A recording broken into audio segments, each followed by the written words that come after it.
What's happening, folks? I'm Tripler. I got this text from a buddy of mine who wanted to get rid of his toys and sports cards. And I was like, absolutely, man. Yeah, that sounds awesome. And then he said, I'll send you some pics later this week. And I was like, sounds good. Thank you. Then I waited.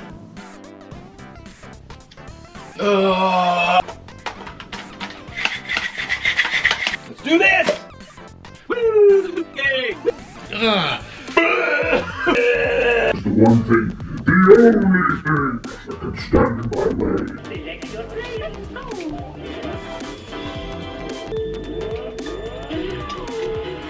No!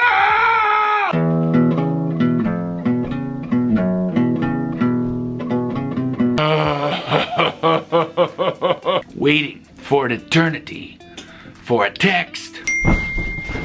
Oh.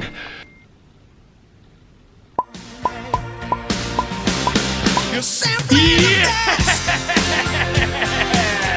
I collect so many things. Would you like to share this journey with me? I will show you the prizes I got today. So come along with me, come on and join the chase. Yeah. So here's the story with the toy lot. A guy that I've gotten pretty close with at this point has reached out to me at least 5 or 6 times to just buy various items off of him he just doesn't want anymore. He's also told me he simply just doesn't want to take the time to sell things individually. It's just not what he does. And he says he likes working with me because simply I always pay him more than what his expectation was. So I always leave happy and he always leaves making more than what he thought he was gonna make. Folks, this is one of those episodes that it's probably not gonna happen again. And though I'm always gonna be hunting for items like this is one of those rare instances where somebody says, hey, here's my childhood, I hope you can appreciate it, sell off what you want to, and keep the rest. And that's exactly what I did. So today's episode is gonna focus on the pickup. I'm gonna show you exactly what I kept from my collection. So ultimately, the intent of the episode is to say, if you're a reseller, you cannot pass up on some of this stuff. If you're a collector, you prize these items more than probably anything else. But at the end of the day, folks, this was one of the most exciting pickups I have ever had. And boy, was it oh so sweet. And I hope at the end of the day, Team Tripler will appreciate and understand the rarity of everything that we're gonna see here. Enjoy. What's up, dude? Dude, I'm so glad. All right, you definitely brought some goodies. So we gotta go through them because I don't want to just. Yeah, man, for sure, absolutely. The first edition, what do you call it? Garbage Pail Kid somewhere in here. Dude, I remember those. Yeah. I remember those so well. Okay, yeah. Yeah, this is like brand new. I got like several scores brand new. So these are. Okay. I mean, I had these all categorized at some point, but then gotcha. got bored with this. So they're all over the place for the most part. So I'm not gonna ask for a lot for these just because I know that. I looked at them up online, tried to see if there's any true value to it. Even like Ken Griffey is like worth nothing anymore, It's you know what, if you get lucky and you can get like super graded cards, some of them are worth good money, but if they don't grade out, then that's the it's hard. It's hard. So I mean, they're like mid 80s to like early 90s for the most part. The Gun Con, I know they're worth a bit. Okay, cool. So I don't know. I mean, what are you thinking on the Gun Cons? So there's 3 full sets, and one of them is even a brand new set. 40% off, 40% of the price online for whatever the lowest value or whatever, like the regular value, average value. I mean, quite honestly, I was going to try to make you an offer on everything together. If you want to piece it, that's totally cool. I was going to say, if you brought it out, let me make an offer on it all. Maybe that's easier. Yeah. All right, cool. So, this one I haven't gone through yet. I'm picking out the Nerf guns. Okay. I know my kids. So. Yeah, I mean, the Transformer, good condition. All these, the toys themselves, the only one that has an issue is the line bot. The head broke off. It's like a generic bought-up brand, but it's a good condition, good quality. I mean, system actually got that when it first came out. Okay. So it's in the box and everything. Well, those are all the PS2 games. Those are 3 GunCon games, and then there's like GunCon like single player. Some other stuff. Okay. Yeah. So there's like total. I gave you like a total of like 8 GunCon games. So it's like almost the entire collection. Obviously, you were you're good with your stuff, because you know, I mean, it's hard to keep some of the boxes. Yeah, I don't even know where I got the Star Wars stuff, but yeah, I mean, I take care of my stuff. I love my toys, and I started giving away the Robotech. Well, how about this? I mean, I kind of had an idea in my mind, and you know, you added a few more cards than what you showed me originally. So this is the number. You let me know if you're good with it. But what about $700? Oh yeah, okay, I'm fine with that. Okay. You know, I was thinking a lot lower, but I'm excited to go through it, have some fun with it. And yeah, if you're good with that, I didn't even remember I had this one. I love this one too. I mean, both of the the M.a.s.k. Yeah, I thought about keeping it, but no, I can't. No, not. If he's gonna look at this, he's gonna go crazy. All right, well that's good with me. Okay, yeah, absolutely, I'm good with that. I was not expecting that much for sure, but yeah, no, I mean, like I said, I'm sad giving it up, but at the same time, I know that you can't find this anywhere else, and I'm not doing anything else. They're just sitting there. There's 700. Oh man, thank you, man. Yeah, and if you find more, dude, hit me up. I mean, seriously, I'm your guy. But this is so much fun, man. Yeah, I looked everywhere. I mean, okay. Like I said, I had some of the stuff at my parents' house, and I was digging through my whole place. It's like a mess. Yeah. Just because I couldn't find it. Thanks for reaching out to me originally, man. This I can't tell you how much I appreciate this. Yeah, no, I mean, I was just trying to figure out what am I going to do with this stuff, because you know, I'm up there in age. I'm gonna retire soon, and then it's just gonna like I said, continue sitting in a box somewhere. And I totally understand.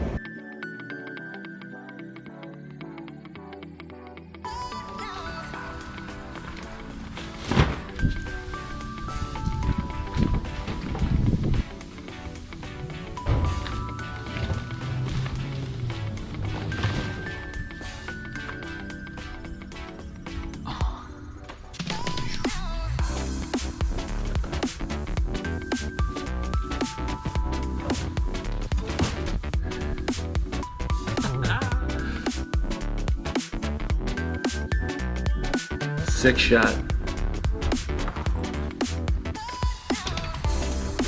This. You will not see this. This is something special, folks. Oh, baby. Oh, man. Let's go.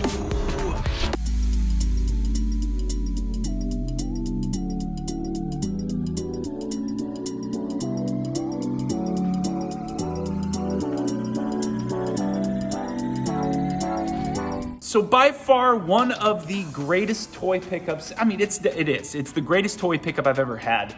I'll take you through the toys. I'll talk about how I'm going to sell that, but I want to start off by telling you all the different categories of items that I got from this guy in my $700 purchase. Number one, we picked up more video games, a lot of really good quality stuff. Again, it's kind of one of those things where this guy took care of everything. We got a bunch of sports cards. Now, some of them were worth really good money. And actually, you shouldn't say sports cards. There were also collectible cards in there. There was a lot of baseball, some basketball, and there was some Garbage Pail Kids Series 1. No joke. And the last category were toys, and this guy held on to the boxes, the manuals, all of the accessories, everything for all of his toys, and he did a tremendous job of at least keeping them in relatively good shape. I mean, all things considered, most of these things are over 30 years old or more. And granted, some of these boxes aren't in mint condition, but they do look pretty good. So first thing we're gonna do, let's look at the video games. We'll go to the sports cards, and then we'll talk about the toys, because the toys probably are what you all came here for. This is all we got from the video games, and though, you know, it may not look like a whole lot, it will surprise you. These gun cons, they're all in there. One of them, it's not Time Crisis, it's Ninja Assault. The gun in there has never been opened, so that holds a little bit more value than they normally would. Those three right there, total, I'm guessing it's probably around $200 to $300 in value. This was an interesting one. I didn't find much about this one. This is kind of an aftermarket light gun for PS2. It's pretty crazy how realistic it looks. Pretty intense how heavy it was and how well it was put together, but I didn't find any comps on it. Resident Evil Dead Aim, all of his games in mint condition. They are absolutely perfect. So all the disc games are perfect, and even the actual cases look pretty good. A couple of accessories here, some memory cards. I need this actually because I just sold 3 PS2 Fats in less than 24 hours, posting them on eBay. And then over here, this PS2 USB headset, I think that goes for about 40 or 50 bucks. This is Logitech brand, and I think it's definitely new in the box. I think it's 40 or 50 bucks. Decent games. Some of them right out of the gate aren't amazing titles, but they're just in such good shape. Mobile Suit Gundam, that's a pretty decent one. Harvest Moon. Now, I'm just gonna destroy this one. Oni, okay. I was reading that upside down. Oni, that's a good one. Dino Stalker, Super Bust-A-Move 2, Silent Hill 2. Come on! Robotech Battle Cry, Ridge Racer 5, Resident Evil Codex, Code Veronica X, Kingdom of Hearts, and these two Final Fantasy games. Not much there, but then what's a deal with this guy without his sealed games? SWAT, Global Strike Team, and I mean that one, I'm guessing maybe 100 bucks. So I had to break in on this one. The Tekken turned out to be one of the best individual game sales I've ever had. When I was filming this, I didn't realize it. That game sold super fast. I sold it for $250. I didn't see that in the original lot that this guy had, but boy, that was a beautiful surprise. Madden game, sealed. I don't know what that one's worth. So, some decent games, Final Fantasy Tactics, Time Crisis for PS1, and then his PS2, which I'm definitely gonna keep. It is like, I'm telling you, it is so perfect. It is so nice. Everything is in there. I just like it. I've been wanting to keep one. I've sold so many of these recently, and now it's time to keep one of them. I know some of these Game Shark things could be worth decent money. So anyway, a nice accessory there. That was what we got for the video games. A pretty nice stack of games. Let's check out the cards. You can see the Griffey in the background. This is the rookie set from '89. So this is all the rookies, and it would also mean that Randy Johnson is going to be down there. And then here was the Magic. Unfortunately, the Series 1, I'm not even going to pull them out. You can kind of see, you see the 1A right there that goes all the way to, I don't know, card 200 or so. But these Garbage Pail Series 1 through 3 or 4, they just go for just ridiculous money. Good value with the cards. If I was staying conservative, I'd say between 300 to 400. The moment you've really been looking forward to is reviewing these beautiful and incredibly iconic toys behind me. I paid up for all of this stuff, but let's look at it.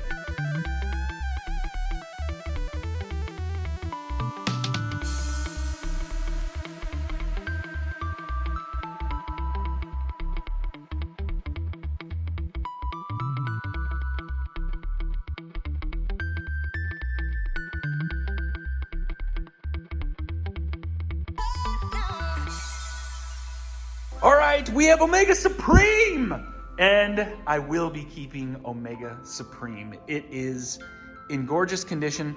Sorry guys, I'm not opening these. I want to minimize the opening and closing of these. I did open one here just to give you an idea. The box on Shockwave was not fantastic. I don't want to do any more damage to it, so he looks really good inside. Plastic is okay. There's some wear on the styrofoam. All right, so any of you wanting a lesson in G1 Transformers, you want to know his stats. First, you have to get the filter, this little red filter, and then you apply it to the back of this, and now you can check all of his stats. See his strength, his intelligence. His intelligence is super high. He's definitely strong. Speed, not so much. Endurance, definitely not. He's high rank. I guess he's got some courage. Of course, he's got firepower. He transforms into a gun, and his skill is pretty decent. So take a look at that. I thought that was really cool. And you can do that for all of the G1 Transformers. They all come with a very similar sort of creative box art. And you gotta look at the art here. I mean, the art is phenomenal. So what I didn't think I saw when I looked at this though is I don't think I saw Megatron anywhere. So you see Optimus here, you see Bumblebee, maybe that's maybe maybe that's Megatron. Either way, you got Starscream front and center. You got Soundwave. Great box art. Love it. And then you've got Six Shot. This box is actually in really great shape. The side was opened here. This side he kept closed, so I like that he didn't keep opening. Here's what's interesting. This is where there's some rarity in some of the older G1 Transformers. I don't believe they're Headmasters. I'm pretty sure these aren't Headmasters. Either they're right before or right after. This is pretty nice. Unfortunately, box, not good at all. Box was pretty tough on this one. And then Roadbuster, that's also a very sought after one. So is the Skids Transformer here. So boxes, manuals, everything's in there. Blaster, he's staying with me. Blaster was one that I always wanted as a kid. Just missed out on the original run of those, so it was pretty much impossible back then to go and find one aftermarket. And then Perceptor, that was one that I remember from the movies. I had the actual toy. Box on this one is also pretty rough, but I think Perceptor does go for pretty decent money. I'm just not gonna throw in all the dollar signs on this one. Let's just say this is worth a lot of money. The Switch Force Blackbird, don't really know much about it. Staying with the Transformers, unfortunately, guys. Jetfire stays with me. Jetfire, Omega Supreme, and Blaster from the Transformers set. And by the way, I mean, he's so mint. He just looks, I mean, there's no yellowing at all on his actual body, which is incredibly rare. Lionbot, I believe this is the aftermarket. No, you know what? I think this is the rip-off version of Voltron. Or it was right before the name Voltron came out. I'm not sure which is which. It's literally Voltron. It's identical. It's literally the exact same thing. Everything all the way down to the artwork on his chest. Call it whatever you want. The Lionbot, I don't know enough to say if this is a ripoff or this was right before they called him Voltron. Either way, that's gonna be up for sale. I thought this was a part of, and I could be wrong, but I thought this was part of the Robotech series, but I don't remember. I remember in the, what was it, the Masters? I think I remember seeing stuff like this, but I just don't recall this name. It just seemed unknown to me. So either way, I think this is Robotech. Couldn't say for certain. I'm gonna stay with the Robotech before I get into the mask stuff. This also seemed like a Robotech piece to me just because of how it transforms. And that was sort of an iconic piece as a part of the original. GoBots, Warpath in the box goes for, I think, decent money. The Robotech, this one is kind of the miniature version of the Veritech fighter. This is Rick Hunter's. He had obviously his other Veritech, but this was his brother or his uncle. And then the SDF one, I will be keeping the SDF one. This one is just, I loved this series so much, and I got to keep something from it. So this is going to stay with me.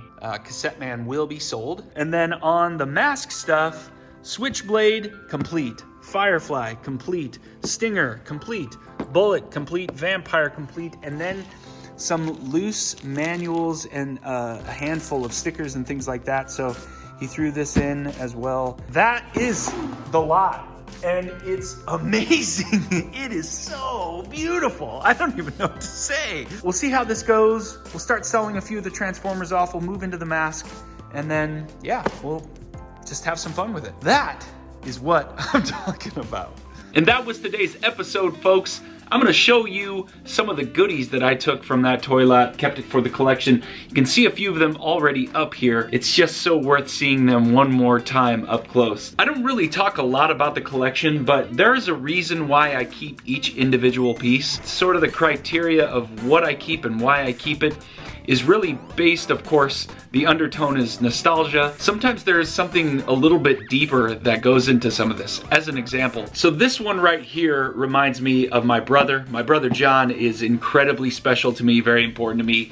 He does struggle with mental illness, and even though that's something that he's dealt with his entire life, there are things from the 80s and 90s in particular that just have such a great connection between the two of us. And this one in particular was a very interesting interesting one. So one of the reasons why I kept this one from the lot was because in the early 2000s, I had this one in box and I kept mine in really great condition too. But my brother, who at the time did not have a console. I mean, he wanted this console really bad. I didn't play it all that much, and he was willing to trade me his car for a PS2. I mean, his car was a total junker. It was awful. And I was willing to do it simply because I didn't have a car. So I said, "You're willing to trade me this PS2 for your car?"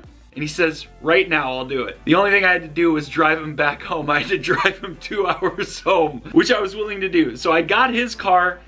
He got a PS2. Years and years later, I got one back. Blaster to me represents an item that I always wanted that I just never got, simply because we didn't have a lot of money growing up, and it wasn't like there was a money tree where I could just have anything I wanted at Target. And we had a Target growing up in small town Iowa. So seeing this one and recognizing sort of the uniqueness of the character, the uniqueness of what he transformed into, he was something I always wanted. I remember very specifically having a meltdown in the Target, even today.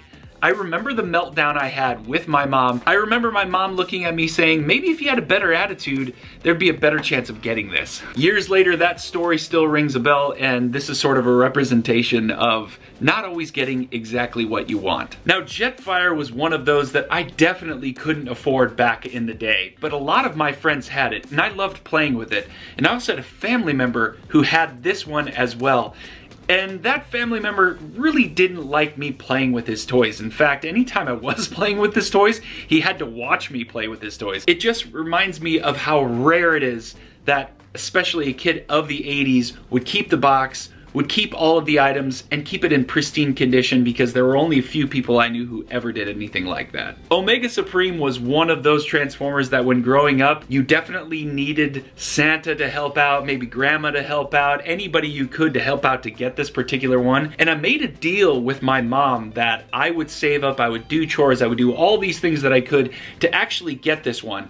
And I had been saving up for a long time, and it was finally time to go to Target and pick this guy up. Well, we got there, and it turns out not only was this sold out, but it was discontinued. And back then, we didn't have Craigslist or eBay or things like that to find these used items. So I was just out. I didn't get it. And I was really, really bummed out. But you know what I did get? I spent the money on this guy. And if you guys want to have an idea of how I played with my toys, I pretty much destroyed this guy. And I kept him, again, as sort of a representation of how I played with my toys. I have all of my G1 Transformers still, but they're all in just terrible condition. The story here doesn't have like a deep meaning. This is simply that when I was growing up, the video store we had was not a Blockbuster, it wasn't a chain of any sort. It was just sort of a mom-pop type rental store. And they had 4 cassettes of Robotech, and it was sort of random at best. I saw it, I saw sort of the transformation of the characters on the box cover, and I was totally interested in seeing it. I saw the first 4 episodes, and of course, it leaves as a cliffhanger. If you've ever watched Robotech, you need to see the entire series to really appreciate it. And the SDF-1 was the ship that landed on Macross Island, and the whole story sort of takes off from there. But I never got to finish this story until 15 or 16 years later when I was in college, and I actually finally got to finish the entire series. Of course, I had to import it. I downloaded it on like LimeWire, something like that. Do you guys remember LimeWire, by the way? And this toy right here just represents my passion for the series because it was just wonderful. So here's the question of the episode. What was your favorite toy growing up? Whether you're before the 80s, lived in the 80s and 90s, whether you were born in the 2000s, what is your favorite toy that you grew up on that you would love to have back if you could? Folks, if you've made it this far, thank you very much. There was a lot of time, there was a lot of detail, there was just a lot that went into this video. So it would mean the world to me if you would hit that thumbs up button, if you would be willing to share this, if you would be willing to become a subscriber. All of those things mean a lot to me and tells me that you appreciate the work that went into this. So again, I appreciate you guys stopping by. A lot of great content coming up. I will, of course, see you next time. Take care.